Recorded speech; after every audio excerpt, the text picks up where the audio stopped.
മിശിഹായ്ക്ക് സ്തുതിയായിരിക്കട്ടെ. ഞാൻ brother Shaiju Adappally, Ernakulam saint Mary's prayer മിനിസ്ട്രിയിൽ നിന്നാണ്.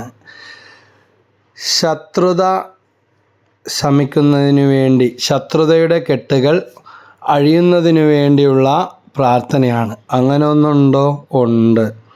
അങ്ങേർക്കൊരു മൈക്ക് കിട്ടിയിട്ടുണ്ട്, അവിടെ നിന്ന് പ്രസംഗിച്ചാൽ മതി. ബാക്കിയുള്ളവൻ അനുഭവിച്ചിട്ടുള്ള വേദന ഇപ്പോഴും ഇന്നെന്നതുപോലെ ഇരിക്കുകയാണ്, അല്ലെങ്കിൽ ഇപ്പോഴും മാറിയിട്ടില്ല. ദൈവം തമ്പുരാൻ വിചാരിച്ചാൽ പോലും മാറില്ല. ഇതെങ്ങനെ മാറുമെന്നാണ് പറയുന്നത്.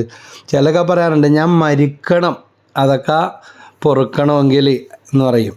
അപ്പോൾ ദൈവവചനം നമ്മളോട് ആവശ്യപ്പെടുന്നത് ക്ഷമിക്കാനാണ്. ക്ഷമിക്കുക എന്ന് പറഞ്ഞാൽ മറക്കലല്ല, എന്നേക്കുമായിട്ട് ദൈവത്തിൻ്റെ തീരുമാനത്തിന് വിട്ടുകൊടുക്കുക.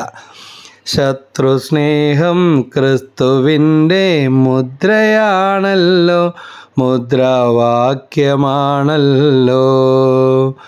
ശത്രുവേയും മിത്രമാക്കാൻ ശക്തമാണല്ലോ, അത് ഹൃദ്യമാണല്ലോ. ഗാനത്തിൻ്റെ വരികൾ ഓടിയെത്തുകയാണ്. അങ്ങനെ പലതും വരും. ബ്രദറിനിങ്ങനെ പറഞ്ഞാൽ മതി, ബ്രദറെ ആ വിഷയം മാത്രം വിടുമെന്ന് പറയും. ഞാൻ എൻ്റെ കഴിഞ്ഞ അനേക വർഷങ്ങളിലെ ശുശ്രൂഷാ ജീവിതത്തിൽ നേരിട്ടും അല്ലാതെയും ഈ ഒരു മേഖലയിൽ, അതായത് ഒത്തിരി പ്രാർത്ഥിക്കുന്ന, ബലിയിൽ പങ്കെടുക്കുന്ന, ശുശ്രൂഷകൾ ചെയ്യുന്ന പലരും പലതും ആണെന്ന് പറയുന്ന, എന്നാൽ അവരുടെയൊക്കെ ജീവിതത്തിൽ ക്ഷമിക്കാനും പൊറുക്കാനും ഒക്കെ തയ്യാറായപ്പോൾ ദൈവം നേരിട്ട് ഇടപെട്ട അനുഭവങ്ങൾ നേരിട്ട് ലൈവായിട്ട് കാണുകയും അനുഭവിച്ചറിയുകയും ചെയ്തിട്ടുണ്ട്. ഇത്രയും വർഷമായിട്ട് ക്ഷമിക്കാനോ പൊറുക്കാനോ, ഉടുപ്പൊക്കെ നല്ല വെള്ള നല്ല പശയൊക്കെ മുക്കി അടിച്ച്, അപ്പോൾ ഒരപ്പച്ചന് മുട്ടുവേദന, നടുവേദന, അതുമാത്രമല്ല ഇതാ താൻ വർഷങ്ങളായിട്ട് കേസ് കൊടുത്തിട്ട് ശ്രമിച്ചിട്ടും നടക്കാത്ത ഒരു കാര്യം, മകളെ കെട്ടിയ ആൾ വന്നിട്ട് പുഷ്പം പോലെ, ഒരു പിടിപാടുമില്ല, പക്ഷേ എല്ലാ ദിവസവും കുർബാനക്ക് പോകുന്ന, നല്ല ആത്മീയതയുള്ള, എല്ലാവരോടും സിമ്പിളായിട്ട് ഇടപെടുന്ന ഒരു മനുഷ്യൻ. ആ മനുഷ്യൻ ഈ അപ്പച്ചൻ, അതായത് ആ മനുഷ്യൻ ഈ അപ്പച്ചൻ്റെ മകളെ കെട്ടിയതാണ്. മകളെ കല്യാണം കഴിഞ്ഞ് വന്നപ്പോൾ ആദ്യം തീർത്തത് ആ വഴക്കാണ്. സിമ്പിളായിട്ട് കൊടുക്കാനുള്ള കൊടുത്തു, വിട്ടുകൊടുക്കാനുള്ള വിട്ടുകൊടുത്തു. കോടതിയും കേസും എല്ലാം നീണ്ടു പോയ അവസരം. അപ്പോൾ അദ്ദേഹം പറഞ്ഞ, ഞാൻ ഇല്ലാതെ ആയിപ്പോയി. ഞാൻ ഇത്രയും വർഷം വിശ്വാസവും പാരമ്പര്യവും രാഷ്ട്രീയവും ഉണ്ട്, ഒരു പ്രമുഖ രാഷ്ട്രീയ പാർട്ടിയുടെ ആളാണ്. അവൻ വന്ന് നിസ്സാരം, അങ്ങനെ ധ്യാനം കൂടാനായിട്ട് വന്ന് വചനവും കേട്ട് എൻ്റെ അടുത്താണ് സ്പിരിച്വൽ കൗൺസിലിങ്ങിന് വേണ്ടി വന്നത്. അപ്പോൾ ഞാൻ ഈ മനുഷ്യനോട് മുട്ടുകുത്താൻ പറഞ്ഞു മുട്ടുകുത്താനായിട്ട് പറ്റത്തില്ല, വർഷങ്ങളായ മുട്ടുകുത്തി കേട്ടോ, മുട്ടുവേദനയും നടുവേദനയും എല്ലാമാണ്. അപ്പോൾ യേശുവിൻ്റെ ക്രൂശിത രൂപം കണ്ട് ക്ഷമിച്ച് ക്ഷമ കൊടുത്ത് തിരക്തം കൊണ്ട് കഴുകി ആ ശത്രുതയുള്ള അയൽവാസിയെ സമർപ്പിച്ച് ക്ഷമ ചോദിച്ച് ക്ഷമ കൊടുത്ത് ക്ഷമ സ്വീകരിക്കുന്നതായിട്ട് ഭാവനയിൽ കണ്ട് അങ്ങോട്ടും അനുഗ്രഹിച്ച് ഇങ്ങോട്ടും അനുഗ്രഹിച്ച് പൊട്ടിക്കരയാൻ തുടങ്ങി. എന്ത് സംഭവിച്ചെന്നറിയില്ല, കെട്ടുപൊട്ടി.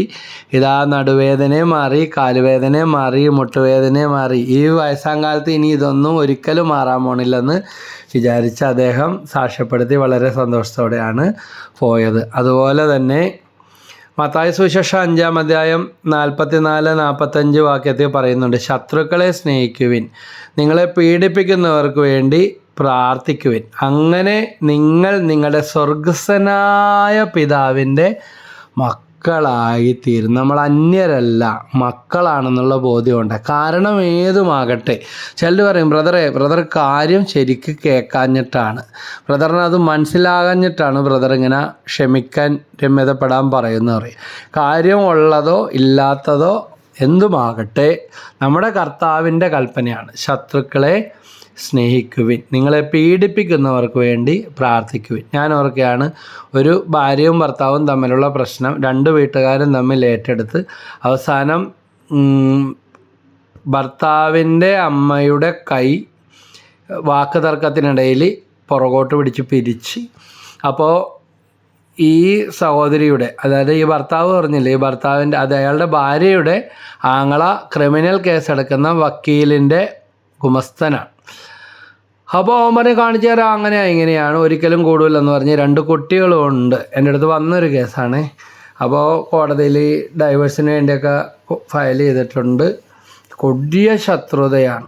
ആ സമയത്ത് 2 കൂട്ടരെയും വിളിപ്പിച്ചു. ഒരു കൂട്ടർ വന്നു, മറ്റേ കൂട്ടരെയും വിളിപ്പിച്ചു. ഇതാ കൊല്ലും ചാകും പ്രതികാരം ചെയ്യും എന്നൊക്കെ പറഞ്ഞിരിക്കുന്ന അവസ്ഥകളായിരുന്നു. അങ്ങനെ വന്ന സമയത്തും നമ്മുടെ മുമ്പിൽ വെച്ച് പോലും ഇത് ആരിടപെട്ടാലും തീരൂല, അത്ര കൊടിയ വൈരാഗ്യമായിട്ടാണ് തോന്നിയത്. പക്ഷേ യേശുവിൻ്റെ നാമത്തിൻ്റെ ശക്തി എന്ന് പറഞ്ഞാൽ അത് അനന്തമാണ്, അപാരമാണ്. 2 പേർക്ക് വേണ്ടിയും പ്രാർത്ഥിച്ചു. പരിശുദ്ധാത്മാവ് നിറയാൻ തലയിൽ കൈകൾ വെച്ച് പ്രാർത്ഥിച്ചു. വേറെ ഒന്നും ചെയ്യാനില്ല. 2 പേരും നിരത്തുന്ന ന്യായങ്ങൾ കേട്ടിട്ട് പറഞ്ഞു കൊടുക്കാൻ ഒരു മറുപടിയില്ല. യേശുവിൻ്റെ തിരക്തം കൊണ്ട് കഴുകി പറഞ്ഞ് വിട്ടു. അപ്പോൾ ഇതിനു വേണ്ടി ബ്രദറിഞ്ഞ് വാങ്ങി വെച്ചേക്ക്, പടം മടക്കിക്കോ എന്ന് പറയുന്ന അവസ്ഥ. അപ്പോൾ കുഞ്ഞുങ്ങളൊക്കെ കൊണ്ടുവന്നിട്ടുണ്ടായിരുന്നു. പക്ഷേ കുഞ്ഞുങ്ങളെയൊന്നും ഇവനെ കൊണ്ട് തൊടിയിച്ചില്ല. 2 പേരും 2 ദിക്കിൽ നടക്കുന്ന 2 വീട്ടുകാരുടെ ഇങ്ങനത്തെ അവസ്ഥ. പക്ഷേ ദൈവത്തിൻ്റെ പരിശുദ്ധാത്മാവിന് സാധിക്കാത്ത, അല്ലെങ്കിൽ പരിശുദ്ധാത്മാവ് ഇടപെടാത്ത ഒരു മേഖലയും ഇല്ല. വിശ്വാസത്തോടെ സമർപ്പിച്ച് പ്രാർത്ഥിച്ചപ്പോൾ യോഹന്നാൻ്റെ സുവിശേഷം 14-ാം അധ്യായം 12 മുതൽ 14 വരെ. യോഹന്നാൻ: എന്നിൽ വിശ്വസിക്കുന്നവൻ ഞാൻ ചെയ്യുന്ന പ്രവൃത്തികൾ ചെയ്യും. ഞാൻ പിതാവിൻ്റെ അടുത്തേക്ക് പോകുന്നതിനാൽ അവയേക്കാൾ വലിയവയും അവർ എൻ്റെ നാമത്തിൽ പ്രവർത്തിക്കും. അതാണുണ്ടായത്. ഞാൻ ചെയ്തെന്ന് പറയാനായിട്ട് പറ്റത്തില്ല. പക്ഷേ ഈശോ പറഞ്ഞ് എൻ്റെ നാമത്തിൽ ഈ പാപിയായ എന്നിലൂടെ ഈശോയുടെ ആത്മാവ് പ്രവർത്തിച്ചു. ഞാൻ വീണ്ടും സെപ്പറേറ്റ് 2 കൂട്ടരെയും വേറെ ദിവസങ്ങളിൽ വരുത്തിച്ചു, പ്രാർത്ഥിച്ചു, കെട്ടുകൾ പൊട്ടി തിരക്തം കൊണ്ട് കഴുകി ഒന്നിച്ചു. പഴയ വൃത്തികെട്ട കണക്കുകളും നുണയുടെ കൂമ്പാരങ്ങളും അങ്ങനെ വാശി വൈരാഗ്യങ്ങളുടെ വികൃതമായ അവസ്ഥകൾ അതെല്ലാം സമർപ്പിച്ച് തിരക്തം കൊണ്ട് കഴുകി പ്രാർത്ഥിച്ച് ഒന്നിച്ചുകൂടി വീണ്ടും ഒരു കൊച്ചും കൂടെ ഉണ്ടായി. 3ാമതൊരു കൊച്ചും കൂടെ ഉണ്ടായി. പ്രൈസ്തലോ. 2 കൊച്ചുണ്ടായിരുന്നുള്ളൂ, 3ാമതൊരു കൊച്ചും കൂടെ ഉണ്ടായി. 2 വീട്ടുകാരും ഇനി കൂടിയാൽ തന്നെ ഇവർ എന്തെങ്കിലും പ്രതികാരം ചെയ്യാൻ സാധ്യതയുണ്ടോ? ഒന്നുമില്ല. ദൈവം പൊളിച്ചു മാറ്റിയതുപോലെ അതെല്ലാം മാറ്റി. വേറൊരു സംഭവം ഇതുപോലെ ഓർക്കുകയാണ്. അതിനുമുമ്പ് ഒരു വചനം പറഞ്ഞേക്കാം. റോമാലേഖനം 10-ാം അധ്യായം 19 മുതൽ 21 വരെ. പ്രിയപ്പെട്ടവരെ, പ്രതികാരം നിങ്ങൾ തന്നെ ചെയ്യാതെ അത് ദൈവത്തിൻ്റെ ക്രോധത്തിന് വിട്ടേക്കുക. എന്തെന്നാൽ ഇപ്രകാരം എഴുതപ്പെട്ടിരിക്കുന്നു, പ്രതികാരം എൻ്റേതാണ്, ഞാൻ പകരം വീട്ടും എന്ന് കർത്താവ് അരുളി ചെയ്യുന്നു. മാത്രമല്ല, നിന്റെ ശത്രുവിന് വിശക്കുന്നെങ്കിൽ ഭക്ഷിക്കാനും ദാഹിക്കുന്നെങ്കിൽ കുടിക്കാനും കൊടുക്കുക. ഇതുവഴി നീ അവൻ്റെ ശിരസിൽ തീക്കനലുകൾ കൂന കൂട്ടും. തിന്മ നിങ്ങളെ കീഴടക്കാതിരിക്കട്ടെ, തിന്മയെ നന്മ കൊണ്ട് കീഴടക്കുവിൻ. അതങ്ങനെ വെറുതെ അങ്ങോട്ട് പറയാമെന്ന് പറയും. ദൈവവചനമാണ്. ദൈവവചനം റോമ 9:6 പറയുന്നുണ്ട്, ദൈവവചനം ഒരിക്കലും പരാജയപ്പെടുകയില്ല. ഇതുപോലെ തന്നെ ഒരു സംഭവം ഓർക്കുകയാണ്. ഒരു കുടുംബത്തിൽ മൂത്ത മകൻ, അപ്പൻ്റെ അമ്മയുടെയും അഡിക്റ്റായിരുന്നു അവൻ. പക്ഷേ അവൻ കല്യാണം കഴിച്ചതോടുകൂടി വകുപ്പുകൾ മാറി. അവന് 2 മക്കളുണ്ട്.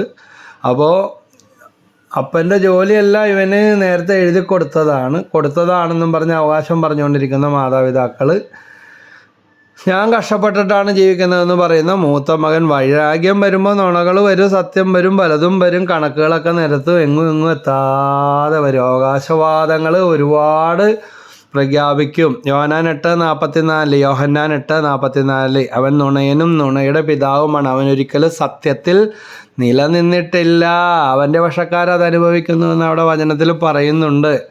അപ്പോൾ പിശാച് കയറി നിരങ്ങി ആകെ കുളമാക്കി. ഇവനെ വീട്ടിൽ നിന്നും മാറ്റുന്നില്ല, അവകാശവും കൊടുക്കുന്നില്ല, അവനെ വാടകയ്ക്ക് പോകേണ്ടി അവസ്ഥ, 2 കുഞ്ഞുങ്ങൾ, ഇങ്ങനെയുള്ള അവസ്ഥ. പക്ഷേ 2 കൂട്ടരും 2 വഴിക്കും പ്രാർത്ഥിപ്പിക്കാനായിട്ട് വന്നു. 2 പേർക്കും വാദമുഖങ്ങൾ. ദൈവമേ എന്തു പറയും, ആരോട് പറഞ്ഞു കൊടുക്കും? ഇപ്പുറം പറഞ്ഞാൽ മറ്റേവർ പിന്നെ വരത്തില്ല, ബലം പിടിക്കും. പക്ഷേ ഈശോയുടെ തിരക്തം കൊണ്ട് കഴുകി പ്രാർത്ഥിച്ചു, NLP ഒക്കെ ഇട്ട് പ്രാർത്ഥിച്ചു, ഇവരെ കേട്ടു, അവർക്ക് വേണ്ടി പ്രാർത്ഥിച്ചു, ഇന്ന പോലെയൊക്കെ പ്രാർത്ഥിക്കാൻ പറഞ്ഞു, കുർബാനയൊക്കെ ചൊല്ലിച്ചു, നിയോഗം വെച്ച് പ്രാർത്ഥിച്ചു. അവരെ കൊണ്ട്, അപ്പനെ അമ്മനെ കൊണ്ട്, അയ്യോ അത് ഇത്തിരി പഴയ കൊമ്പല്ലേ, അവർ വിട്ടുകൊടുക്കോ, എന്നാ കാണിച്ചു കൊടുക്കുക. പ്രതികാരവും വാശിയാണ്. എല്ലാം നശിച്ച് ഇവിടെ വന്നം, വാടക പോകണമെങ്കിൽ പോയി അനുഭവിച്ചു വരും. അങ്ങനെ കൊടുക്കുന്ന പ്രശ്നമില്ല. അപ്പം പറയുന്നത് എൻ്റെ പേരിലുള്ളതാ. അപ്പം ഇവർ പറയുന്നത് ഇതാണ്, കല്യാണം കഴിപ്പിച്ചപ്പോഴേ പറഞ്ഞിരുന്നത് ഇതാണ്, ഇവന് ഇത്ര സെൻറ്റ് അവൻ്റെ പേരിലുണ്ട്, അവന് ഇന്നതൊക്കെ ഉണ്ട്. അപ്പോൾ അവരൊക്കെ പറയാം അതങ്ങനെ പലതും പറയും. ഇപ്പം ഇതിങ്ങനെയാണെന്ന് പറയുന്ന അവസ്ഥ. ദൈവം മാത്രം ഇടപെട്ടാൽ തീരുന്ന അവസ്ഥ. അങ്ങനെ ഇതിനു വേണ്ടി പ്രാർത്ഥിച്ചു, ദൈവം ഇടപെട്ടു. കുറച്ച് സ്ഥലം, ഒരല്പം സ്ഥലം കൊടുക്കാനുണ്ടായിരുന്നു, അത് കൊടുത്തു. അവന് കൊടുക്കാൻ സ്ഥലവും കൊടുത്തു, അവകാശവും കൊടുത്തു. ദൈവമേ, അവസാനം ഇവരുടെ സ്നേഹവും വീട്ടുകാർ തമ്മിലുള്ള മാറ്റവും സ്നേഹവും എല്ലാം കണ്ടിട്ട് അവിടെയും ചെറിയ തകർച്ചയുണ്ടായി, ഇവിടെയും ചെറിയ തകർച്ചയുണ്ടായി. നമ്മൾ കാണുന്നുണ്ട് ഇസ്രായേൽ ജനതയെ ഈജിപ്തിലെ അടിമത്തത്തിൽ നിന്ന് വിട്ടയക്കാൻ ദൈവം ചില ബാധകളൊക്കെ അനുവദിക്കുന്നുണ്ട്. തവളകൾ പെരുകുന്നു, കന്മഴ വർഷിക്കുന്നു, ആദിജാതന്മാർ വധിക്കപ്പെടുന്നു. അപ്പോഴാണ് ഇവർക്കൊരു മാനസാന്തരം ഉണ്ടായത്. അപ്പോൾ തകർച്ചകളൊക്കെ വന്നപ്പോൾ ഇരു കൂട്ടർക്ക് ആരും പറയാതെ തന്നെ കൊമ്പൊക്കെ ഒടിഞ്ഞു തന്നെ ഇതായി വിട്ടുകൊടുത്തു. ദൈവമേ, ഭയങ്കര അത്ഭുതം നടന്നു. നല്ല സന്തോഷവും സമാധാനവും. അവനും വീട് വെച്ചു. അങ്ങനെ സമാധാനത്തോടെ ജീവിക്കുന്നു. അപ്പോൾ ദൈവത്തിന് അസാധ്യമായിട്ട് ഒന്നുമില്ല. കോടതി കിടക്കുന്ന കേസ് വരെ പിൻവലിച്ച, 12 വർഷം കേസ് നടന്ന കേസ് പുഷ്പം പോലെ, പിന്നെ എന്തിനാ കേസ് നടത്തിയതെന്ന് ഓർത്തു. പരിശുദ്ധാത്മാവ് വന്ന് തൊടുമ്പോഴുള്ള അവസ്ഥയാണ്. ശുശ്രൂഷാ ജീവിതത്തിൽ ഇതുപോലെ ഇവിടെ കടന്നു വന്നിട്ടുള്ള, തീർന്നു പോയിട്ടുള്ള കേസുകളാണ്. ചിലതിലൊക്കെ ഒന്ന് സംസാരിച്ചാൽ നമ്മളെയും കൂടെ അവർ പ്രതികരിക്കാൻ വേണ്ടി നോക്കും. അങ്ങനെയുള്ള അനുഭവം ഉണ്ടായിട്ടുണ്ട്. അവരെ രമ്യതപ്പെടുത്താൻ വേണ്ടി നോക്കുമ്പോൾ വേണമെങ്കിൽ അങ്ങനെയാണ് ഇങ്ങനെയാണ് മറ്റവരുടെ പക്ഷമാണെന്നൊക്കെ തോന്നും. ആരുടെയും പക്ഷം പറഞ്ഞിട്ട് ദൈവശുശ്രൂഷ ചെയ്യുന്നവനൊന്നും കിട്ടാനില്ല. ഇതാ മണ്ണും പൊടിയോ എവിടെ ഇട്ടിട്ട് ഇന്ന് വിളിച്ചാൽ ഇന്ന് പോകണം. അപ്പോൾ അവരുടെ കാര്യമായാലും ഇവരുടെ കാര്യമായാലും അതെ.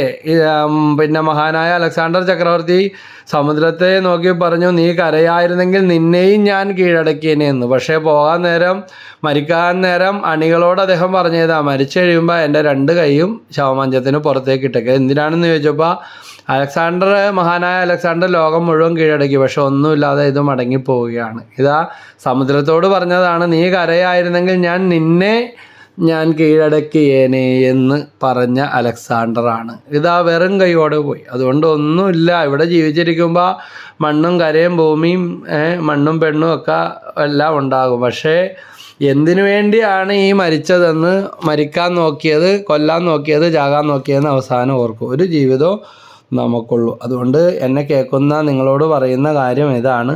ഭാര്യാഭർത്താക്കന്മാർ, ദമ്പതികളാണെങ്കിൽ ഇതാ നിങ്ങളുടെ മക്കളുടെ ഒരു ജീവിതം ഉണ്ടെന്ന് ഓർക്കുക.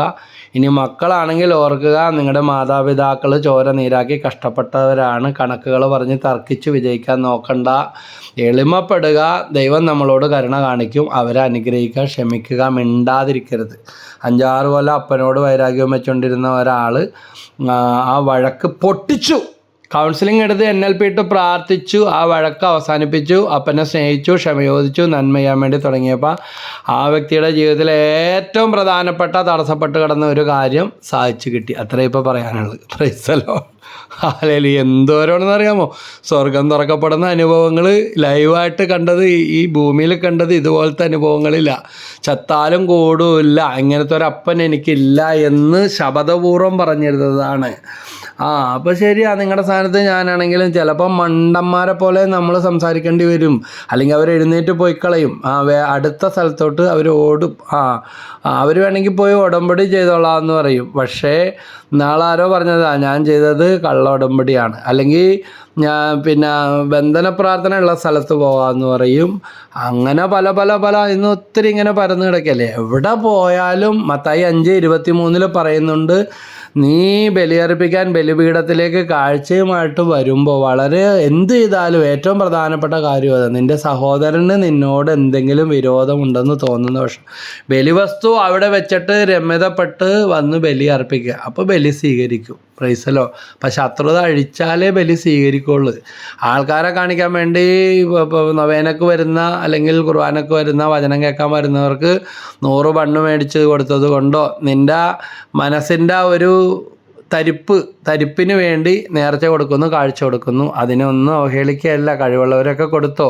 പക്ഷേ സഹോദരൻ്റെ കണ്ണുനീര് കള്ളൊപ്പിട്ടോ വിൽപത്രം മാറ്റി എഴുതിയോ നുണ പറഞ്ഞോ പറ്റിച്ചോ വശീകരിച്ചോ കൂടപ്പിറപ്പങ്ങൾക്ക് അർഹതപ്പെട്ടത് കൊടുക്കാതിരിക്കുക. ഇന്നാളൊരു സഹോദരി വന്നിട്ട് പറഞ്ഞതാ, ഞങ്ങൾ 2 പെങ്ങന്മാരും കോടതി വഴി വിധി മേടിച്ചിട്ടാണ് മരിക്കുന്നത് വരെ ഞങ്ങളുടെ അമ്മേനെ കാണാൻ വേണ്ടി ഞങ്ങൾക്ക് സാധിച്ചത്. ഞങ്ങളുടെ അവിടെ കയറിയ കാല് തല്ലി ഒടിക്കുമെന്നാണ് ആങ്ങളെ പറഞ്ഞയച്ചത്. ചിലപ്പോൾ അതിനും പല കാരണങ്ങളും കണ്ടേക്കാം. ചിലപ്പോൾ അവകാശവാദങ്ങൾ നടത്തിയതായിരിക്കും. ഒരു വാക്കിൻ്റെ പേരിൽ കൊലപാതകങ്ങൾ വരെ നടക്കുന്നതൊക്കെ നമ്മൾ പത്രത്തിലൊക്കെ വായിച്ചിട്ടുണ്ട്. ഒരു വാക്കിൻ്റെ പേരിൽ അല്ലെങ്കിൽ ഒരു വാശിയുടെ പേരിലൊക്കെ എന്തൊക്കെയാണ് സംഭവിക്കുന്നത്. അപ്പോൾ ഇങ്ങനെയാണ്. ആര് കൊണ്ടുപോയി? മരിച്ചുപോയ അമ്മ വല്ലതും കൊണ്ടുപോയോ? ഞാൻ ഓർക്കുകയാണ്, സ്വന്തം അപ്പനുമായിട്ട് വാശി പിടിച്ച് ആ ചത്താലും കയറുമല്ലെന്ന് പറഞ്ഞ് അവസാനം കാലിൽ എന്തോ കയറി സെപ്റ്റിക്കായി സ്വന്തം ഭർത്താവ് കാലും മുറിച്ച് പിന്നെ അപ്പം മരിച്ചതറിയിച്ചിട്ട് പോലും കാണാനായിട്ട് ആ മകള് പോയില്ല. എനിക്ക് ഇയാളാ വലുതെന്നും പറഞ്ഞ് കിടന്നു. അപ്പം മരിച്ച ഉടനെ തന്നെ ഭർത്താവ് പിന്നെ കാലും മുറിച്ച് ഒരു വശം തളർന്ന് ഇങ്ങനെ കിടക്കുന്ന അവസ്ഥ. അപ്പോൾ എല്ലാവരും പറയുന്ന ആ അപ്പൻ്റെ കണ്ണുനീര്, പലരും പറഞ്ഞ് വന്ന് കാണ്, ശവത്തോടെങ്കിലും വൈരാഗ്യം വെക്കല്ലേ എന്നും പറഞ്ഞിട്ട്, എനിക്ക് ഉപ്പും കഞ്ഞിയും തന്നെ ആളാണ് വലുതെന്നും പറഞ്ഞിട്ട് അയാൾക്കുടെ പേര്, അയാളൊരു പാവ മനുഷ്യനായി. ഇവരുടെ വാശി മുഴുവൻ സ്വന്തം അപ്പനോട് തീർത്തു. പോയില്ലേ കഥ. ഞാൻ ഓർക്കുകയാണ്, പെമ്മക്കൊക്കെ ഒന്നും കൊടുത്തില്ല. ഒരു വെട്ടടക്കാപ്പോൾ പോലും കെട്ടിച്ചു വിട്ടെന്ന് പറയും. പക്ഷെ കൊടുക്കാൻ വഴിയുണ്ടായിട്ട് എല്ലാ ആമക്കൾക്ക് എഴുതി കൊടുത്തു. അവസാനം ഒറ്റ ആമക്കളും നോക്കാതെ ഏറ്റവും കൂടുതൽ വേദനിപ്പിച്ച മോള് കൊണ്ടുവന്ന് അപ്പന അവസാന നാളുകളിൽ നോക്കേണ്ടി വന്ന അവസ്ഥകൾ ഓർക്കുക. ഒന്നും കൊടുക്കാതിരുന്ന മകള് മരിക്കുന്നത് വരെ ആ അപ്പം കരഞ്ഞ ഇതെല്ലാം കൊടുത്തു പോയല്ലോ, നിനക്ക് തരാൻ ഒരു ഫോട്ടോസ്റ്റാറ്റ് കോപ്പി പോലും ഇല്ലല്ലോ എന്ന് പറയുന്ന അവസ്ഥ.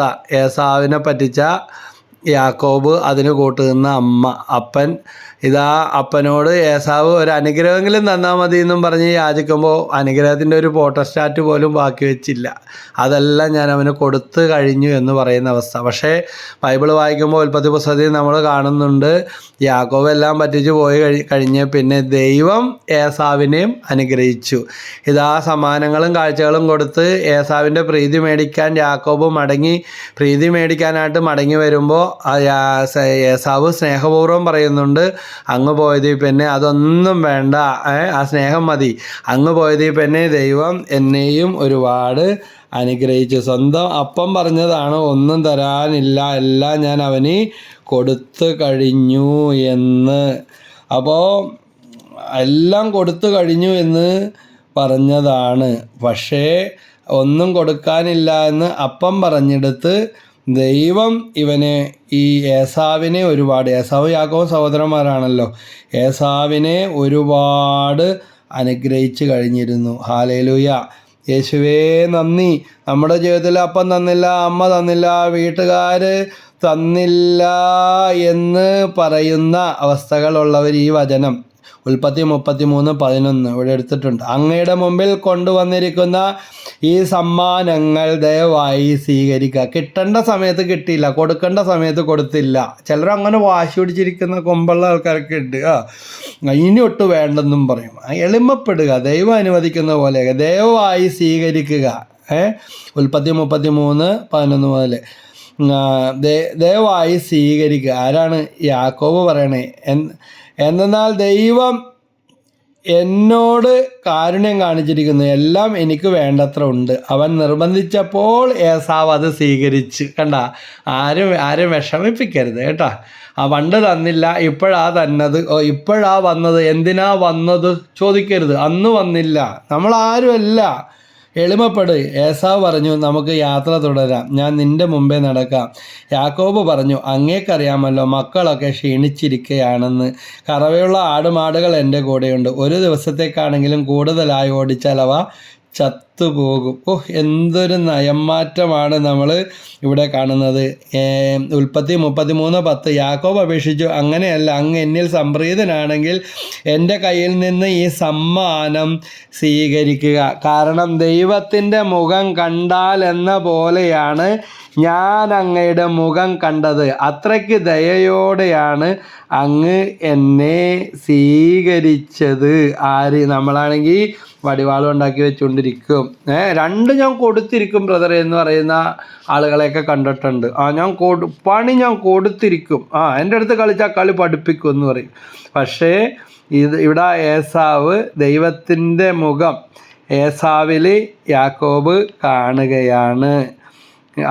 പെനുവേൽ അനുഭവത്തിലേക്ക് കടന്നു വരാൻ ദൈവം എന്നെയും നിങ്ങളെയും വിളിക്കുന്നുണ്ട്. ശത്രുതയുടെ കെട്ടുകൾ അഴിയണം. ഭാര്യ ഭർത്താവിനോട് ക്ഷമിക്കണം. 20-30 കൊല്ലം വിവാഹം കഴിഞ്ഞ് ജീവിച്ചിട്ടും എല്ലാം അറിയാം, വല്ലാർപാടം അറിയാൻ പാടില്ലെന്ന് പറയുന്നത് പോലെ ചിലരുടെയൊക്കെ ജീവിതം ഭയങ്കര ബൈബിള് വായനയും. കഴിഞ്ഞ ദിവസം ഒരാൾ പറഞ്ഞു, ഇത്തിരി ദിവസം കൂടെ കഴിഞ്ഞാൽ ബൈബിൾ മുഴുവൻ വായിച്ച് തീരും. പക്ഷെ നിൻ്റെ ജീവിതത്തിൽ ഇതുകൊണ്ടുള്ള മാറ്റമുണ്ടോ എന്ന് നമ്മൾ നോക്കുക, ഒന്ന് കണ്ടുപിടിക്കുക, മാറ്റങ്ങൾ വരുത്തുക. പ്രൈസ് ദി ലോർഡ്, ഹല്ലേലൂയ, യേശുവേ നന്ദി. വീണ്ടും വലിയൊരു സംഭവം, ശത്രുതയുടെ കെട്ടുകൾ അഴിഞ്ഞ സംഭവം. ഉൽപ്പത്തി പുസ്തകം 13-ാം അധ്യായത്തിൽ 8 മുതൽ അബ്രഹാം ലോത്തിനോട് പറഞ്ഞു, നമ്മൾ തമ്മിലും നമ്മുടെ ഇടയന്മാർ തമ്മിലും കലഹമുണ്ടാകരുത്, കാരണം നമ്മൾ സഹോദരന്മാരാണ്. ഈ ബോധം ഉണ്ടാ നമുക്ക്? കഴിഞ്ഞ പസകാവ്യാഴം വന്നപ്പോൾ നീട്ടിപ്പിടിച്ചിരുന്ന് കാലൊക്കെ കഴിച്ച് അച്ഛനെ കൊണ്ട് മൊത്തിച്ച് പലതും ചെയ്തു. ഇതാ കൂടപ്പറപ്പങ്ങളൊന്ന് പെരക്കാത്ത കയറ്റുക, ഒരു കഷ്ണം അപ്പം കൊടുത്താൽ വീട്ടിലെ മാതാപിതാക്കളുടെ ആവശ്യം വന്നിട്ട് ഒറ്റക്ക് നടത്തുന്നവരല്ലേ? ഇതാണോ ക്രിസ്ത്യാനി നിൻ്റെ വിശ്വാസം? സ്വന്തം അപ്പൻ്റെ അമ്മയുടെ അടിയന്തരങ്ങൾ, ആഘോഷങ്ങൾ, ഇതാ പുറംപൂച്ച് കാണിച്ച് പലതും ചെയ്ത് കൂട്ടുന്നു. കൂടപ്പറപ്പങ്ങളെ ഒന്ന് വിളിച്ച് കയറ്റാൻ, ഒന്ന് പങ്കുവെക്കാനായിട്ട് നിനക്ക് സാധിക്കുന്നുണ്ടോ? വീട്ടിലൊരാഘോഷം, ഒരു കല്യാണം വരുമ്പോൾ ഒരുമിച്ച് കൂടിയോ, വിളിച്ചില്ല, പറഞ്ഞില്ല, മുന്നിൽ നിർത്തിയില്ല, ആലോചന നടത്തിയില്ല, എന്ത് വലിയ പാർട്ടിയാണെന്ന് കണ്ടില്ലേ? ജീവിച്ചിരിക്കുമ്പോൾ തന്നെ പുഴു ഇറങ്ങുന്ന ശരീരമാണ്. നമ്മൾ പലതും മറന്നു പോകും. അറിഞ്ഞ് കണ്ട് ചെല്ല്, അതല്ലേ കൂടപ്പറപ്പ്, അതല്ലേ രക്തബന്ധം. ഇതാ ഹൃദയം വിചാരിക്കണേ, അങ്ങനെ ശരീരം മുഴുവൻ ബ്ലഡ് അടിച്ച് കയറ്റിയിട്ടുള്ള ജീവിതം എനിക്ക് വേണ്ട. എനിക്ക് എൻ്റെ കാര്യമൊന്ന്, നമ്മുടെ ഹൃദയം ഒന്ന് തീരുമാനിച്ചാൽ പോയില്ലേ കഥ? ആ ഹൃദയം അങ്ങനെയാണെങ്കിൽ ഞങ്ങൾക്കിത് വേണ്ടെന്ന് ശരീരഭാഗങ്ങൾ സ്വീകരിച്ചാൽ പോയില്ലേ കഥ? അതുകൊണ്ട് കൈ ആയതുകൊണ്ട്, കാലായതുകൊണ്ട്, കണ്ണായതുകൊണ്ട്, തലയായതുകൊണ്ട്, ചെവി ആയതുകൊണ്ട് ഇതിന് പ്രാധാന്യമില്ല എന്ന് വെക്കാനാകത്തില്ല. എല്ലാ അവയവങ്ങൾക്കും അതിൻ്റേതായ പ്രാധാന്യമുണ്ട്. ഇതുപോലെ ദൈവം സൃഷ്ടിച്ച മനുഷ്യരാണ് നമ്മൾ ശത്രുത വെച്ചുകൊണ്ടിരിക്കുന്ന അയൽവാസി, നമ്മൾ ശത്രുത വെച്ചുകൊണ്ടിരിക്കുന്ന കൂടപ്പറപ്പങ്ങൾ. എന്ത് ശത്രുപൂജ ചെയ്താലും അത് തിരിച്ചടിക്കാതെ നോക്കിക്കോ. പ്രൈസ് ദി ലോർഡ്, ഹല്ലേലൂയ, യേശുവേ നന്ദി. ഇതാ ശത്രുത വെച്ചുകൊണ്ട് ബലി അർപ്പിച്ചാൽ ബലി പോലും സ്വീകരിക്കത്തില്ല, മന്ത്രവാദത്തിന് തുല്യമായി തീരും. ഇതാ മാത്സര്യം മന്ത്രവാദം പോലെ പാപമാണെന്ന് വചനത്തിൽ പറയുന്നുണ്ടല്ലോ. ഇന്ന് കൂടപ്പറപ്പങ്ങൾ തമ്മിൽ, ഇതാ ഭാര്യ ഭർത്താക്കന്മാർ തമ്മിൽ, അയൽവാസികൾ തമ്മിൽ വർഷങ്ങൾ നീണ്ട ശത്രുത. ആർക്ക് എന്ത് നേടി? എസെക്കിയേൽ 28-24 വചനം ഞാൻ ഇതുപോലെ ഒരു കുടുംബത്തിനോട് പറഞ്ഞു കൊടുത്തു. അയൽവാസികൾ തമ്മിൽ മുഖ്യമന്ത്രിക്ക് വരെയും പരാതി പോയിട്ടുള്ള കേസ് പോലീസ് സ്റ്റേഷനിൽ, കമ്മീഷണർക്ക്, മുഖ്യമന്ത്രിക്ക്, കളക്ടർക്ക്. ഇതാ വചനം വെച്ച് പ്രാർത്ഥിക്കാൻ പറഞ്ഞു. എസെക്കിയേൽ 28-24 പടപടാന്നും പറഞ്ഞ് പൊട്ടിത്തെറിച്ചു പോയി. ശത്രുതയുടെ കെട്ടുകളൊക്കെ അഴിഞ്ഞു. ഇസ്രായേൽ ജനത്തിൻ്റെ അയൽവാസികളിൽ ആരും ഇനിമേൽ കുത്തുന്ന മുള്ളോ മുൾപടർപ്പോ ആയിരിക്കുകയില്ല. വിശ്വാസത്തോടെ ഈ വചനം പറഞ്ഞു പ്രാർത്ഥിച്ച, അതാ വീട് വിറ്റ് പോയിട്ടോ മുള്ളുവേലി കെട്ടിയിട്ടോ മതിലിന് പൊക്കം കൂടിയിട്ടോ ഒന്നും കാര്യമില്ല. ഇങ്ങനെ ഇംഗ്ലീഷിലൊരു ചൊല്ലുണ്ട്, you can select your friends but you cannot find your neighbours. നിങ്ങൾക്ക് നിങ്ങളുടെ സുഹൃത്തുക്കളെ തിരഞ്ഞെടുക്കാനായിട്ട് കണ്ടുപിടിക്കാൻ സാധിക്കും, പക്ഷേ നിങ്ങളുടെ അയൽവാസികൾ ആരാണെന്ന് തീരുമാനിക്കാനായിട്ട് പറ്റത്തില്ല. അതുകൊണ്ട് ഇതെല്ലാം ദൈവം നിശ്ചയമാണ്. ഒരു ശരീരത്തിലെ അവയവങ്ങൾ പോലെ ഹിന്ദുവോ മുസൽമാനോ ക്രിസ്ത്യാനിയോ ആരുമാകട്ടെ, അവരും ദൈവത്തിൻ്റെ സൃഷ്ടികളാണ് എന്നുള്ള ഒരു എളിമയും മാനസാന്തരവും ഉണ്ടാകണം. അല്ലാതെ കൊടിയ ശത്രുത, ആഭിചാരം, വെറുപ്പ് അവരും ചെയ്യും നമ്മളും ചെയ്യും. രണ്ടു കൂട്ടരും തമ്മിൽ എന്ത് വ്യത്യാസമുണ്ട്? ചെയ്യട്ടെ. ചേമ്പലപ്പുറത്ത് വെള്ളം വീഴുന്നത് പോലെ ദൈവത്തിൽ വിശ്വസിച്ച് പ്രാർത്ഥിച്ചാൽ അതെല്ലാം നിഷ്ഫലമായി തീരും. മാർക്കോസ് 11:24-25 പറയുന്നുണ്ട്, നിങ്ങൾ പ്രാർത്ഥിക്കുകയും യാചിക്കുകയും ചെയ്യുന്ന എന്തും ലഭിക്കുമെന്ന് വിശ്വസിക്കുവാൻ നിങ്ങൾക്ക് ലഭിക്കുക തന്നെ ചെയ്യും. പക്ഷെ വചനം തുടർന്ന് പറയുന്നുണ്ട്, നിങ്ങൾക്ക് ആരോടെങ്കിലും എന്തെങ്കിലും വിരോധമുണ്ടെങ്കിൽ അത് ക്ഷമിച്ച് പ്രാർത്ഥിക്കണം. അപ്പോൾ നമ്മുടെ പ്രാർത്ഥന കേൾക്കുമെന്ന്. Praise the lord. Hallelujah. Mathai 5:23 പറയുന്നുണ്ട് സഹോദരന് നിന്നോട്. മാർക്കോസ് 11:24-25 പറയുന്നുണ്ട് നിങ്ങൾക്ക് ആരോടെങ്കിലും. നമ്മൾ വലിയ പുണ്യാളന്മാരെപ്പോടെ ആരോടുമില്ല, ഇനി ഇങ്ങോട്ടുണ്ടാന്ന് ബ്രദർ പ്രാർത്ഥിച്ചു എനിക്കറിയാൻ പാടില്ലെന്ന് പറയും. Price the Lord. നമുക്കറിയാം, എല്ലാം നന്നായിട്ടറിയാം. യേശുവേ നന്ദി. അതുകൊണ്ട് ഈ നാടകം കളിയൊക്കെ നിർത്തി ചിലർ ബന്ധന പ്രാർത്ഥന ചൊല്ലി പ്രാർത്ഥനയ്ക്ക് ശക്തിയില്ല, നല്ല കാര്യം തന്നെ. പക്ഷെ വഴക്ക്, ശത്രുത അവസാനിപ്പിക്കാൻ പറഞ്ഞ, രമ്യതപ്പെടാൻ പറഞ്ഞ, സ്നേഹിക്കാൻ പറഞ്ഞ, മാപ്പ് ചോദിക്കാൻ പറഞ്ഞ, ഒരു ഡൈവേഴ്സാകാൻ പോയ ഒരു കേസ് ഇതുപോലെ വന്നതാണ്. അപ്പോൾ പറഞ്ഞ് ഒന്ന് പോയി, കുറേ വർഷമായി രണ്ടുപേരും 2 മുറിയിലാണ് കിടക്കുന്നത്, കുട്ടികളുമില്ല. പക്ഷെ പോയി ഒന്ന് കാല് പിടിക്കാൻ പറഞ്ഞ് ഒന്നുകിൽ തീരണം അല്ലെങ്കിൽ ഇത് മുറുകണം, പക്ഷേ അവിടെ വന്ന് കിടക്കാൻ പാടില്ലേ എന്നും പറഞ്ഞിട്ട് വേറെ പോയി കിടക്കുന്ന അയാളല്ലേ എന്ന് പറഞ്ഞുകൊണ്ടിരുന്ന ഭാര്യ അങ്ങോട്ട് പോയി കാല് പിടിക്കാൻ ചെന്നപ്പോൾ ഇങ്ങോട്ട് കാല് പിടിച്ചിട്ട് അയാൾ പൊട്ടിക്കരഞ്ഞു. എത്ര നാളായെന്നറിയാമോ ഒന്ന് സമാധാനമായിട്ട് ഉറങ്ങിയത്. ഇന്ന് വരും നാളെ വരും നീ എന്ന് വിചാരിച്ചു. അവളും പറഞ്ഞു ചേട്ടാ ഞാനും അങ്ങനെ തന്നെ വിചാരിച്ചത്, നിങ്ങളെന്താ ഈ കാണിച്ചത്? കരച്ചിലായി, ബഹളമായി, കെട്ടിപ്പിടുത്തമായി, പ്രാർത്ഥനയായി, ഭയങ്കര സന്തോഷമായി. മതിലുകളെല്ലാം ജെറീക്കോ കോട്ടയെ പരിശുദ്ധാത്മാവ് തകർത്തതുപോലെ പറഞ്ഞവരൊക്കെ നാണം കെട്ട്, ഇതിന് കൂട്ടു നിന്നവരും ചേരി തിരിച്ചവരും നാണം കെട്ട്. അവർ ആ രാത്രി ഒരുമിച്ച് കൂടി. ഇതാ കുറേ വർഷമായി കുഞ്ഞുങ്ങളും ഇല്ലായിരുന്നു, ദൈവം ഒരു മകനെ അവർക്ക് കൊടുത്തു. Price the lord. ഹല്ലേലൂയ. യേശുവേ നന്ദി. ഇതുപോലെ ലൈവായിട്ടുള്ള അനുഭവങ്ങൾ അറിയാം. അപ്പം ശത്രുത അവസാനിപ്പിക്കണം. ബിസിനസ്സിലേക്ക് തകർച്ച മാറണമെങ്കിൽ ഭാര്യേനെ എടുത്ത് നിലത്തടിച്ചിട്ട് ഇനി കൈകൊണ്ട് കാലുകൊണ്ടല്ല, അല്ലെങ്കിൽ ചിലർ നാവ് കൊണ്ട്, ചിലർ മുഖം കെട്ടി നടക്കുന്ന ആളുകളായിട്ട്, കൂടെയുള്ളവൻ്റെ അതിന് വരാപ്പനി അറിയാൻ പാടില്ലെന്ന് പറഞ്ഞതുപോലെ പള്ളിയിലും പോകും, നാവുന്നിട്ട് കുർബാനയും സ്വീകരിക്കും, ഭജനവും വായിക്കാൻ കയറും, നാട്ടുകാരുടെ മുമ്പിൽ ഭയങ്കര അഭിനയോ, വേണമെങ്കിൽ മാതൃകാ ദമ്പതികളുടെ അവാർഡും മേടിച്ചു വെക്കും. മാതൃക കിട്ടാൻ കാര്യം എന്താണെന്ന് അവിടെ നിന്ന് ഒരു ഒച്ചയും പുറത്തോട്ട് ഇതുവരെ വന്നിട്ടില്ല. വരാതിരിക്കണതിൻ്റെ കാര്യം ഇതാണ്, കംപ്ലീറ്റ് കോംപ്രമൈസാണ്. എപ്പോഴും വഴക്കായതുകൊണ്ട് പിന്നെ പുറത്താകാതിരിക്കാൻ 2 മുറിയിലാണ് കിടപ്പ്, മിണ്ടാറുമില്ല. പക്ഷെ വചനം കേട്ട് മാനസാന്തരപ്പെട്ടപ്പോൾ കെട്ടുകളെ കഴിഞ്ഞു, കുടുംബത്തിൽ സമാധാനം കടന്നു വന്നു. കുഞ്ഞുങ്ങളില്ലാത്തവർക്ക് കുഞ്ഞുങ്ങളുണ്ടാകും, ജോലിയില്ലാത്തവർക്ക് ജോലി കിട്ടും. എന്ത് ചെയ്താലും തകർച്ച, ദാരിദ്ര്യം, കടം മാറുന്നില്ല. ഒന്ന് ആലോചിച്ച് നോക്ക് കുടുംബത്തിലെ സ്ഥിതി എന്താണ്. മിക്ക 7:6-7 വചനം, മകൻ പിതാവിനോട്, മകൾ അമ്മയോട്, മരുമകൾ അമ്മായിയമ്മയോട് ശത്രുതയോടെ വർത്തിക്കുന്നു. ശത്രുത.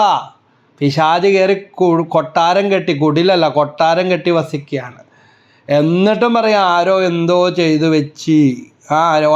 എസ്കേപ്പിസം അല്ലെങ്കിൽ ഡിഫൻസ് മെക്കാനിസം എന്നൊക്കെ പറയും. വേറെ പലതിലോട്ട് ശ്രദ്ധ തിരിച്ച് ഇതാദ്യം മാതാപിതാക്കളെ പിശാച് തന്ത്രപൂർവം വഴിതെറ്റിച്ച് ദൈവത്തെ പോലെ ആകും, ദൈവത്തിന് അസൂയ വരും എന്നൊക്കെ പറഞ്ഞ് തെറ്റിച്ചതുപോലെ അന്നുണ്ട് നുണ, ഇന്നുണ്ട് നുണ.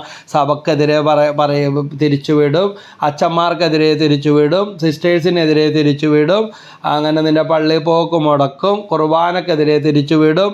എന്തിനെതിരെയൊക്കെ ഏതെങ്കിലും ഒരു കാര്യം മതി, നിസ്സാര കാര്യം മതി. നമുക്കറിയാം നമ്മുടെ വണ്ടിയൊക്കെ പഞ്ചറാകുമ്പോൾ വലിയ ആന പോലത്തെ ഹോളൊന്നും ട്യൂബിലൊന്നും വരണ്ട, ടയറിലൊന്നും വരണ്ട, ഒരു സൂചി പഞ്ചറ് മതി. അതിലുള്ള എയർ മുഴുവൻ പോയി പെരുവഴി കിടന്ന്, ഇപ്പോൾ ചൂടുകാലോ ഒരു ടയർ മാറ്റി ഇട്ടു പോവുക എന്ന് പറഞ്ഞാൽ കഷ്ടപ്പാട് നിറഞ്ഞ വേർത്തൊലിക്കുന്ന അവസ്ഥയാണ്. എന്തോരം സമയം പോകും, എനർജി എത്ര പോകും, അവശതയായിപ്പോവും.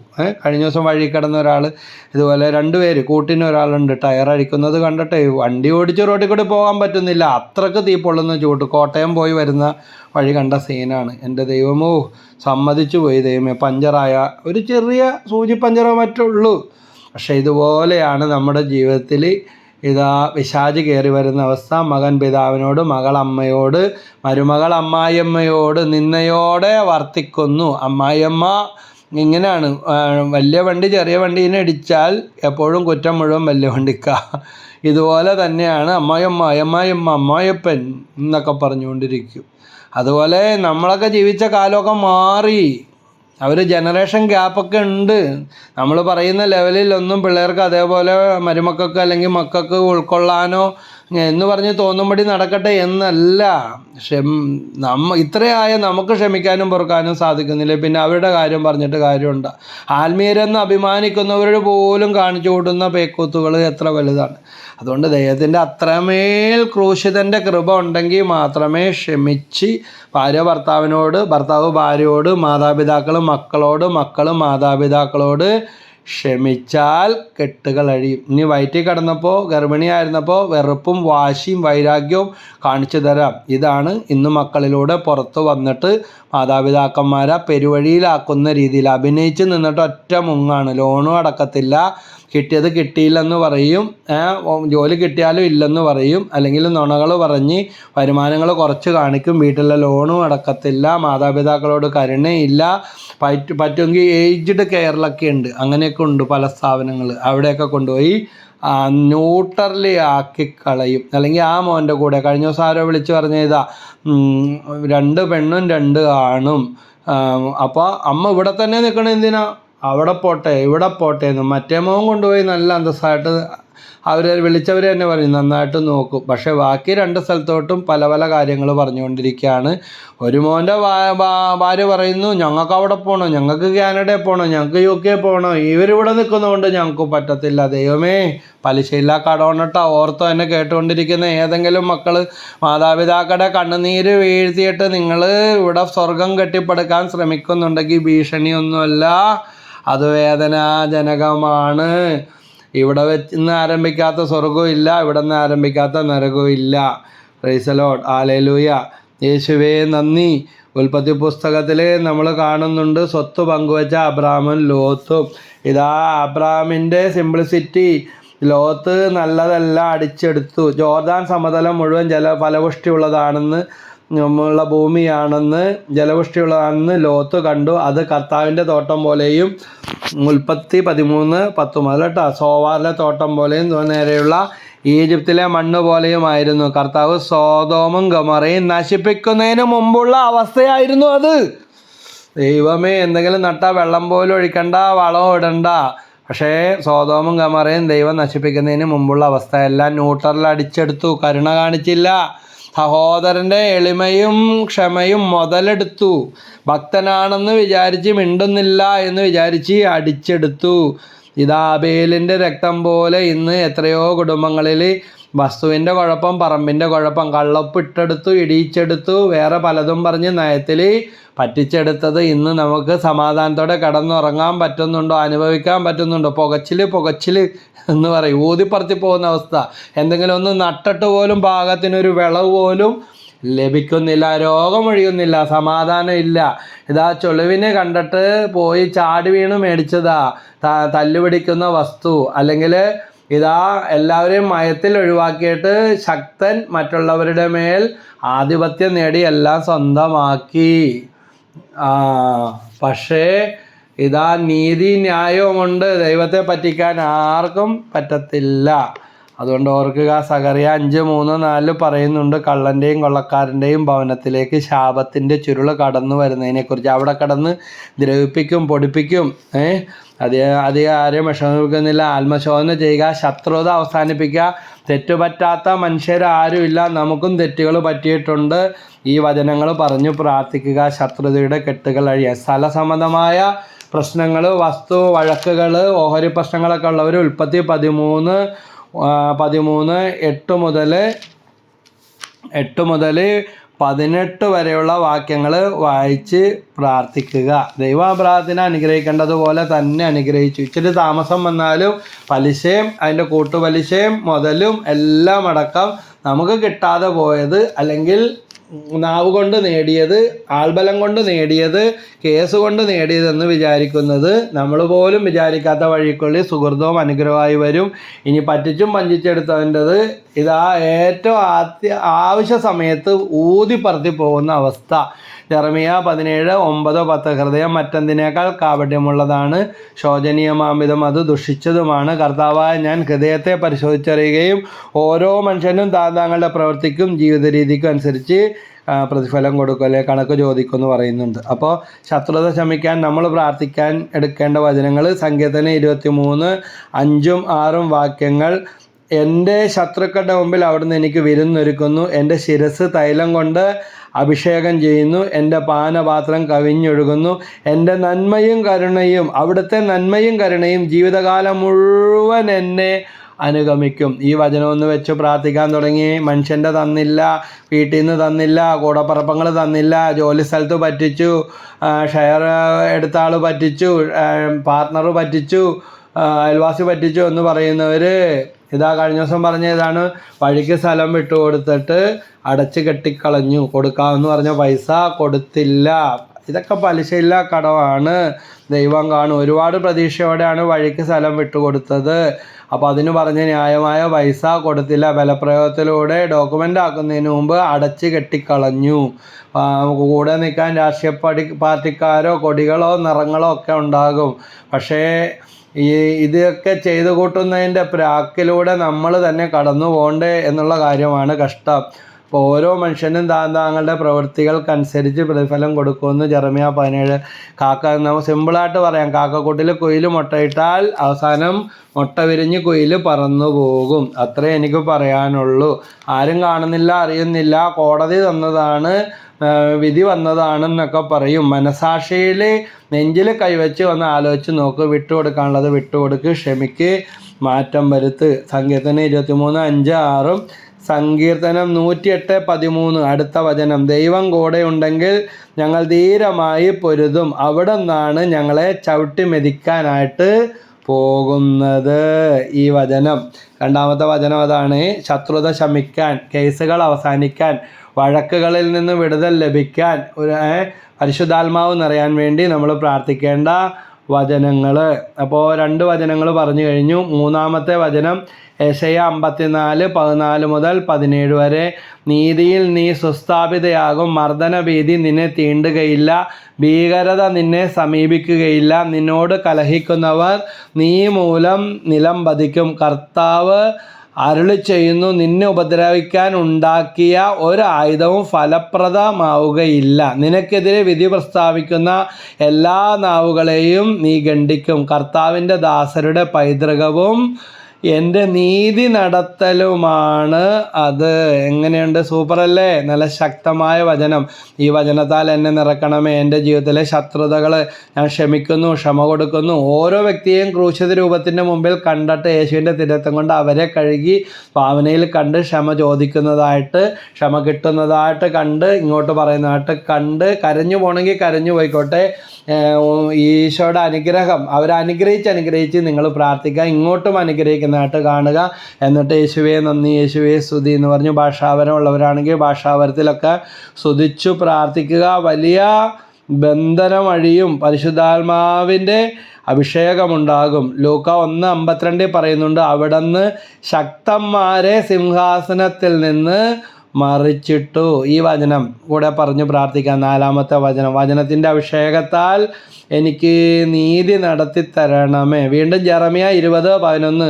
വീരയോദ്ധാവിനെ പോലെ കർത്താവ് എൻ്റെ പക്ഷത്തുണ്ട്, അതിനാൽ എൻ്റെ പീഡകർക്ക് കാലിടറും, അവർ എൻ്റെ മേൽ വിജയം വരിക്കുകയില്ല. ജെറമ്യാ 20:11. അതിന് മുമ്പത്തതാണ് ലൂക്ക 1:52. അപ്പോൾ ഈ വചനങ്ങൾ പറഞ്ഞ് 5 വചനങ്ങൾ പറഞ്ഞ് പ്രാർത്ഥിക്കുക. ശത്രുഭീഷണിയും പോകും, ശത്രുതയുടെ കെട്ടുകളും അഴിയും, കേസിൽ നീതി നടപ്പാക്കി കിട്ടും, അയൽബന്ധങ്ങൾ രമ്യതയിലേക്ക് കടന്നു വരും. ഇതാ അവർക്ക് തന്നെ ഇനി നമുക്ക് പറ്റുന്നില്ലെങ്കിൽ കരഞ്ഞുകൊണ്ട് കമിഴ്ന്ന് കിടന്ന് ഈശോയുടെ മുറിയടച്ച് നിങ്ങൾ പ്രാർത്ഥിക്കുമ്പോൾ കമിഴ്ന്ന് ഇങ്ങനെ ഈശോയുടെ കാൽക്കൽ വീണ് കിടക്കുന്നതായിട്ട്, നിങ്ങളെ വേദനിപ്പിച്ച വ്യക്തിയുടെ കാല് പിടിക്കും, നിങ്ങളെ വേദനിപ്പിച്ച അവരെ അനുഗ്രഹിച്ച് കമിഴ്ന്ന് കിടന്ന് ദാവീദിൻ്റെ വിജയത്തിന് പിന്നിൽ നമ്മൾ വിശകലനത്തെ കാണുന്നുണ്ട്. കമിഴ്ന്ന് കിടന്ന് കരഞ്ഞ് പ്രാർത്ഥിക്കാൻ നല്ല മിടുക്കനായിരുന്നു. അപ്പം അതിനുള്ളൊരു കൃപ ഉണ്ടാകട്ടെ. ഇങ്ങോട്ട് വരുന്നില്ല, അങ്ങോട്ട് കണ്ട് അങ്ങോട്ട് ചെന്ന് എത്രയും പെട്ടെന്ന് രമ്യതപ്പെടുക. കുമ്പസാരത്തിൽ പറയുക. കുമ്പസാരത്തിൽ പറഞ്ഞിട്ട് തിരിഞ്ഞുപോലും നോക്കാതെ നടക്കുന്നവരുണ്ട്, ഒന്ന് ഫോൺ വിളിക്കാത്തവരുണ്ട്. ഇനി ഞാൻ പരീക്ഷിക്കാനില്ല എന്ന്. ചിലപ്പോൾ ജീവിതകാലം മുഴുവൻ പരീക്ഷണങ്ങൾ സഹനങ്ങൾ ഉണ്ടായേക്കാം. പക്ഷെ ദൈവം നമ്മളോട് ആവശ്യപ്പെടുന്നത് രമ്യതപ്പെടാനാണ്. അതിനുള്ള കൃപ പരിശുദ്ധാത്മാവ് ഈ വചനത്തിലൂടെ തരട്ടെ. കേസുകളുണ്ടെങ്കിൽ, കള്ളക്കേസുകളൊക്കെ ഉണ്ടെങ്കിൽ പിൻവലിക്കുക. ഇവിടെ പിന്നെ ഉറക്കമില്ലെന്നും പറഞ്ഞ് കേരളത്തിൻ്റെ അങ്ങേറ്റത്തുനിന്ന് ഇതുപോലെ ഒരു സ്ത്രീ വചനം കേട്ട് കണ്ട് ഇതുപോലെ വന്നു. കൊച്ചിന് വായിൽ ക്യാൻസർ, ഇങ്ങനെ ഒന്നൊന്നായിട്ട് കുടുംബത്തിൽ ഭർത്താവിൻ്റെ അനിയനെതിരെ ഒരു കള്ളക്കേസ്, അത് സ്ത്രീ വിഷയവും കൂടി ഉൾപ്പെടുത്തി കൊടുത്തു. അവൻ ചെയ്ത ദ്രോഹം എന്താണെന്ന്, അവരുടെ വീട് പണി തീരാത്ത സമയത്ത് മിച്ചമുള്ള പൈസ ബാങ്കിൽ കിടന്നത് ഒരു പലിശയില്ലാതെ കൊടുത്തു. പൈസ തിരിച്ചു കൊടുക്കേണ്ടി വന്നപ്പോൾ അത് കൊടുക്കണമെന്നായപ്പോൾ വേറെ രീതിയിൽ അവനെ കൊടുക്കുന്ന തരത്തിലുള്ള, നാണം കെടുത്തുന്ന തരത്തിൽ നാട്ടിലും വീട്ടിലും എല്ലാം കള്ളക്കഥയാണെന്ന് അവരെന്നോട് ഏറ്റു പറഞ്ഞതാണ്. അതൊക്കെ കേസൊക്കെ വഴക്കൊക്കെ അവസാനിപ്പിച്ചു, തിരിച്ചു കൊടുത്തു. ദൈവത്തിന് നന്ദി പറയുന്നു. അവരുടെ കുടുംബത്തിൽ അത്ഭുതം, രോഗശാന്തി ഉണ്ടായി. അതുകൊണ്ട് ഏതെങ്കിലും നിരപരാധികളുടെ കണ്ണുനീരുകൾ നമ്മുടെ കുടുംബത്തിൽ വീണിട്ടുണ്ടോ, വിധവകളെ പീഡിപ്പിച്ചിട്ടുണ്ടോ, നിഷ്കളങ്കരായ കുഞ്ഞുങ്ങൾ അതുപോലെ അബോർഷൻ, ഇതെല്ലാം വലിയ ദ്രോഹമാണ്. അനീതിക്ക് വേണ്ടി ഒപ്പിട്ട് കൊടുത്തിട്ടുണ്ടോ, കള്ളസാക്ഷി പറഞ്ഞിട്ടുണ്ടോ, ഇങ്ങനെയുള്ള കുരുക്കുകൾ, കേസുകൾ, വഴക്കുകൾ വർദ്ധിപ്പിക്കുന്ന അവസ്ഥകൾ തലമുറകൾക്ക് ശാപമാണ്. അർഹതപ്പെട്ടവർക്ക് കൊടുക്കേണ്ടത് കൊടുക്കാതെ പള്ളിക്കും നേർച്ചക്കെന്നും പറഞ്ഞ് കൊണ്ടു നടക്കുന്ന അവസ്ഥയാണോ? നിരപരാധിയുടെ കണ്ണുനീര് നമുക്കെതിരെ ദൈവസന്നിധിയിൽ ആബേലിൻ്റെ രക്തം പോലെ വിളിച്ച് കരയുന്നുണ്ടോ? തിരിച്ചു കൊടുക്കേണ്ടത് കൊടുക്കാൻ, ഇനി ഒറ്റയടിക്കില്ല എങ്കിലും ഘട്ടം ഘട്ടമായിട്ടെങ്കിലും കൊടുക്കുവാനും കുമ്പസാരത്തിലൊക്കെ പറഞ്ഞ് യഥാർത്ഥ ഒരു കുമ്പസാരം പരിഹാരവും മാനസാന്തരവും ചെയ്യാം. ദൈവം എല്ലാവരെയും സമൃദ്ധമായിട്ട് അനുഗ്രഹിക്കട്ടെ. നിങ്ങളുടെ കമൻസുകൾ അയക്കുക, ഷെയർ ചെയ്യുക. ഇത് അനേകർക്ക് പ്രയോജനപ്പെടും. ദൈവം പരിശുദ്ധാത്മാവ് കൊണ്ട് നിങ്ങളെ അവരെയും നിറക്കും. നിങ്ങളുടെ കുടുംബം സ്വർഗമായി മാറും. മക്കൾ അനുഗ്രഹിക്കപ്പെടും. വിവാഹ തടസ്സങ്ങൾ മാറും. ജോലി കിട്ടും. പലരും പറയും ഒന്നുമില്ല നോക്കിയിട്ടൊന്നും ബ്രദർ പ്രാർത്ഥിച്ച് നോക്കുമെന്ന് പറയും. നിങ്ങൾക്ക് തന്നെ മനസ്സിലാകും. നമ്മുടെ വഴി തടഞ്ഞവർ, നമ്മുടെ അന്നനേപ്പം മുടക്കിയവർ, ഇല്ലാവചനങ്ങൾ പറഞ്ഞു വരുത്തിയവർ, നീതി നടപ്പാക്കാതിരുന്നവർ, അവരോടെല്ലാം ക്ഷമിക്കുക. അനുഗ്രഹിച്ച് പ്രാർത്ഥിക്കുക. ഈ ചാനൽ സബ്സ്ക്രൈബ് ചെയ്തിട്ടില്ല എങ്കിൽ നിങ്ങൾക്കിതിൽ ഇതുപോലെ ടെലികാസ്റ്റ് ചെയ്യുന്ന പ്രോഗ്രാമുകൾ തുടർച്ചയായിട്ട് കിട്ടാൻ നിങ്ങൾ ചെയ്തിട്ടില്ലാത്തവരാണെങ്കിൽ സബ്സ്ക്രൈബ് ചെയ്യുക. ഇത് മറ്റുള്ളവർക്ക് ഷെയർ ചെയ്ത് കൊടുക്കുക. നിങ്ങളുടെ കമൻറ്റുകൾ അയക്കുക. ഇതിനേക്കാൾ വലിയ അനുഭവങ്ങൾ നിങ്ങളുടെ ജീവിതത്തിൽ ഉണ്ടാകും. നിങ്ങളുടെ കമൻറ്റുകൾ നിങ്ങൾ അനുഭവിച്ചറിഞ്ഞിട്ടുണ്ടാകും. കമൻറ്റുകൾ അയക്കുക, തീരുമാനങ്ങൾ എടുക്കുക, ലൈക്ക് ചെയ്യുക. അങ്ങനെ സെയിൻറ്റ് മേരീസ് പ്രേയർ മിനിസ്ട്രിയുടെ ഈ പ്രേക്ഷിത സംഗമത്തിൽ ഇതാ നേരിട്ട് പോലും നമ്മൾ തമ്മിൽ കണ്ടിട്ടില്ല. ആത്മന എല്ലാവരെയും ഓർത്ത് സമർപ്പിച്ച് ഈ നിങ്ങൾക്ക് വേണ്ടി വചനം നൽകുക മാത്രമല്ല, വചന ഇരുതലവാളാണ്. പറയുന്ന ഞാനും കേൾക്കുന്ന നിങ്ങളും വിശദീകരിക്കപ്പെടട്ടെ.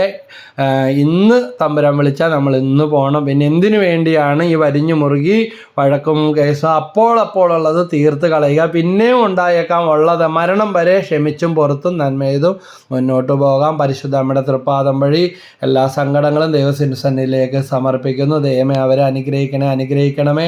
ഞങ്ങൾക്ക് ദ്രോഹങ്ങൾ ചെയ്തവരെ, വേദനിപ്പിച്ചവരെ, ഞങ്ങൾക്ക് നഷ്ടങ്ങൾ വരുത്തിയവരെ, പെരുവഴിയിലാക്കിയവരെ അനുഗ്രഹിക്കണേ എന്ന് പ്രാർത്ഥിക്കുക. ഹല്ലേലൂയ. യേശുനാമത്തിൽ ബന്ധനങ്ങൾ അഴിയട്ടെ. കർത്താവെ, ഹൃദയം തുറന്നു കൊടുക്കുന്നതിന് തടസ്സമായി നിൽക്കുന്ന ഈഗോ, ഞാനെന്ന ഭാവം, തിരിച്ച് ഞാൻ പണി കൊടുക്കുമെന്നുള്ള ചിന്തകൾ, നുണകളെല്ലാം പൊട്ടിത്തകരട്ടെ. കർത്താവ്, ആരും സഹായിക്കാനില്ലാതെ അനുഭവിച്ച വിഷമങ്ങളെല്ലാം തിരുരക്തം കൊണ്ട് കഴുകണമേ. പരിശുദ്ധാത്മാവേ പറന്നിറങ്ങണമേ. യേശുവേ നന്ദി, യേശുവേ സ്തുതി. നിത്യം പിതാവിൻ്റെയും പുത്രൻ്റെയും പരിശുദ്ധാത്മാവിൻ്റെയും നാമത്തിൽ ആമേൻ. അത്ഭുതകരമായ രോഗശാന്തികളും സാക്ഷ്യങ്ങളും ഇതിലൂടെ ദൈവം നിങ്ങൾക്ക് തുറന്നു തരും. സാക്ഷ്യപ്പെടുത്തണം, കമൻറ്റുകൾ അയക്കണം. ഒരിക്കൽ കൂടെ ഈശോ മിശിഹായ്ക്ക് സ്തുതിയായിരിക്കട്ടെ. ദൈവം എല്ലാവരെയും അനുഗ്രഹിക്കട്ടെ. Price the Lord.